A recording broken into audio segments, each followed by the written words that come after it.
everyone, my name is Lindsay and welcome back to my channel. It's great to be back and talking about something diabetes related.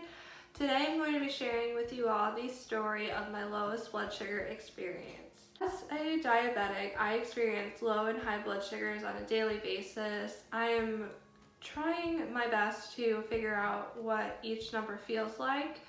I'm still a relatively new diabetic. I've been diabetic for almost 5 years. It'll be 5 years in July.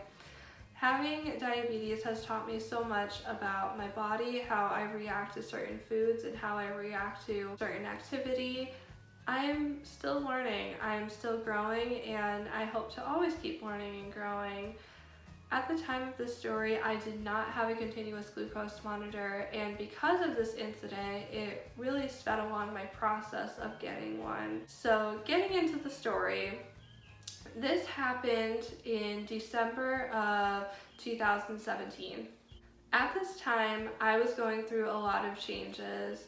I had just gotten married. My husband and I were moving from our first apartment into our new home, which we currently live in now. We were painting our house, we were moving furniture in, trying to get settled into our home.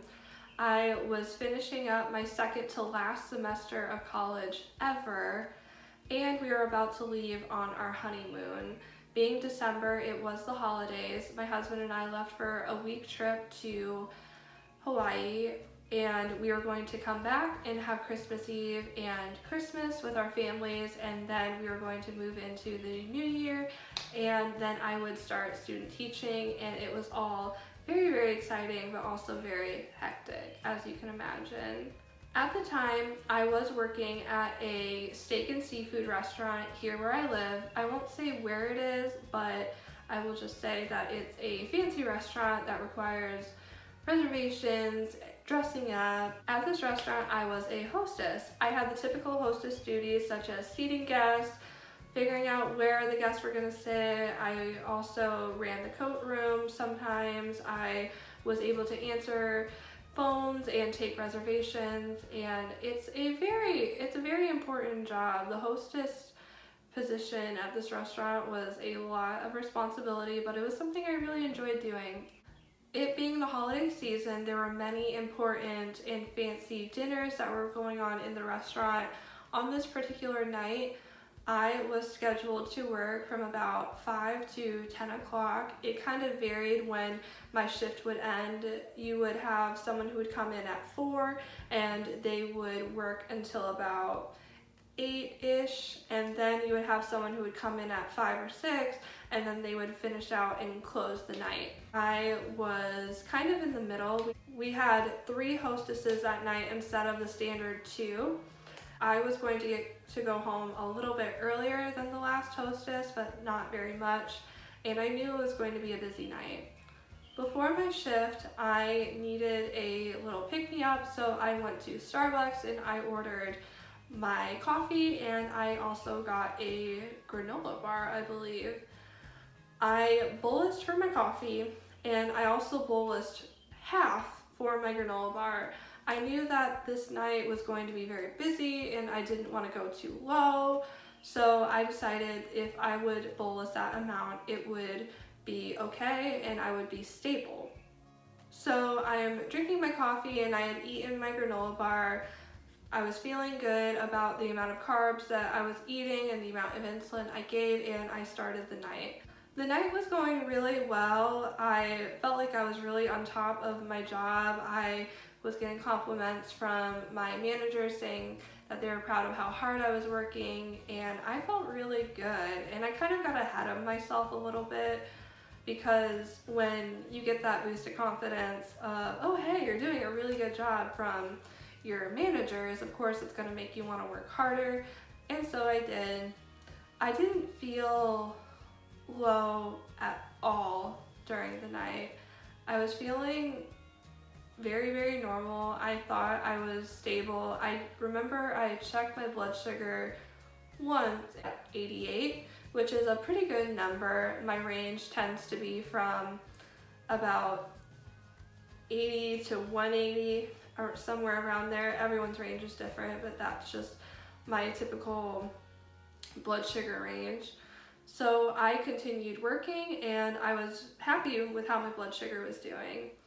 About an hour passes and I'm starting to feel a little bit tired. I had been on my feet all day. I had went to school and I came home and I had to change. Then I had to run out to Starbucks, then get to my shift. It was just a very busy day. So I was feeling really tired and I thought I was just tired because of the crazy day I was having. I didn't really think to check my blood sugar at the time because I had just checked it an hour before and I didn't feel low. I didn't feel like I should. Looking back, I should have just forced myself to check my blood sugar, but what's done is done. So I continued to work. My coworker handed me a receipt to bring to a server of ours, and I had to go find the server to bring them the receipt and tell them what it was about. So I took the receipt and I'm feeling a little dizzy, I'm feeling a little tired and I'm out of breath. Nothing really told me that I was low. I just thought I was extremely tired. So I'm walking through the restaurant and I find the server at a server station. However, before I could catch them, the server kind of walked away and went to serve another table. So I kind of stopped at the server station, the station where they keep all the plates, the napkins, silverware, the glasses, everything. And my friend Jeremy, who was a busser for this restaurant, was there as well. I remember looking at Jeremy and he kind of looked like he was tilting a little bit.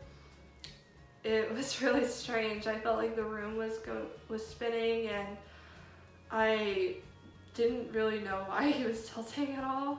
So I remember looking at Jeremy thinking I'm really tired, and he said, "Hey, are you okay?" And I passed out. From what I was told, I passed out flat on my face. So I remember my coworkers told me that of course, everyone knew, all my coworkers knew that I was a type 1 diabetic, so they knew what was going on, they knew what was happening. So they said that they called to get the managers, and both my managers were there at the time, plus the assistant manager and the event coordinator, and they all came and gathered around me. They said they rolled me over onto my back and they put my legs up on a chair to get the blood moving.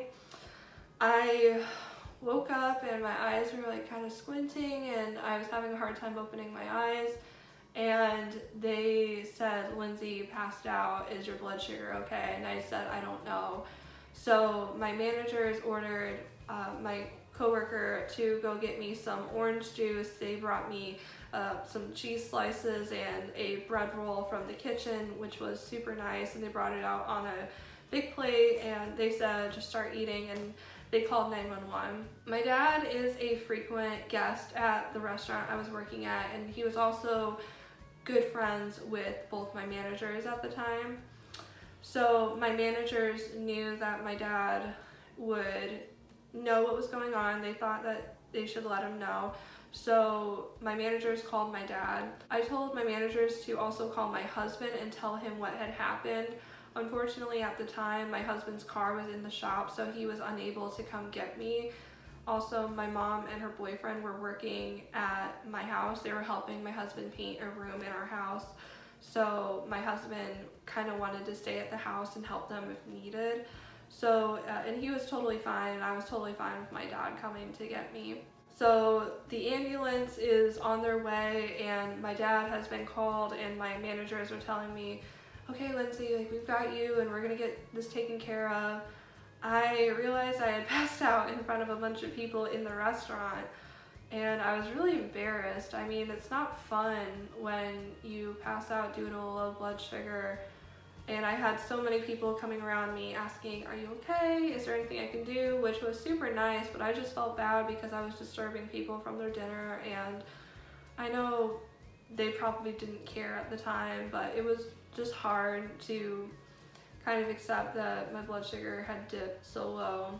When the ambulance came, they checked my blood sugar and I was in the low 30s. I think I was about at 33, and they said, you know, your blood sugar is low, and they asked me what I ate that day. They think that the amount of sugar and carbs that was in my coffee kind of forced my body to drop down so low, and because I was working so hard, my blood sugars just fell very rapidly and I caught it way too late. My dad arrived at the restaurant, and my dad's a doctor, by the way, so he knows a lot about diabetes and has had plenty of diabetic patients. He explained to me that every diabetic has these issues at least once in their life, and I shouldn't feel as guilty. However, I did feel guilty because I had caused such a scene, and I felt like I could have taken better care of it, and there might have been a way I could stop it. But in the end, when you're a diabetic and you're doing everything you can to keep your blood sugar under control, there are some times when it's just up to chance. I did my best, however, I miscalculated and I guessed wrong, and this incident happened. As my dad was driving me home, we talked about ways that we could avoid the situation from ever happening again, and I said, I think I need to get a continuous glucose monitor. My dad nodded his head and said he had many patients who loved their CGM, so he would talk to them and see what their opinions of the different CGMs are and relay that information of their preference, their continuous glucose monitor preference, back to me, and we would discuss possible options for a CGM. When I got home, my mom, her boyfriend, and my husband were there. They made me a sandwich and they told me that they were sorry and they hoped I would get feeling better. And from that point on, I just made a conscious decision to focus on not getting every number perfect, but making sure I can do everything I can to make my numbers better. Your blood sugars are never going to be perfect as a diabetic. Even the most controlled diabetics have incidents where their blood sugars spike to 200, and what do? We give insulin, we drink water, we go for a walk, and we do our best to bring that blood sugar down. I would just like to take this moment to thank any of you who were with me that night of my very low blood sugar, who helped me and were so supportive of me. I can't thank you enough for all the support, love, and care that you gave me. Guys, if there's anything I can say about being a diabetic, is that the support is wonderful. My family, my friends, my husband, everybody around me who has been so kind, loving, and supportive of me and this disease that I and millions of people struggle with. My advice to anybody who is struggling with their diabetes is to never ever give up, because it is manageable. You can do it, and it is not the end of the world. All we can do is do our best, and if we do our best, that's all we can ask for. Thank you guys so much for tuning in to watch this video. I hope you enjoyed. Please leave any questions, comments, or maybe even share your lowest blood sugar story down below. I would love to listen, and I would love to chat with you guys. So I hope you will have a great day and happy summer.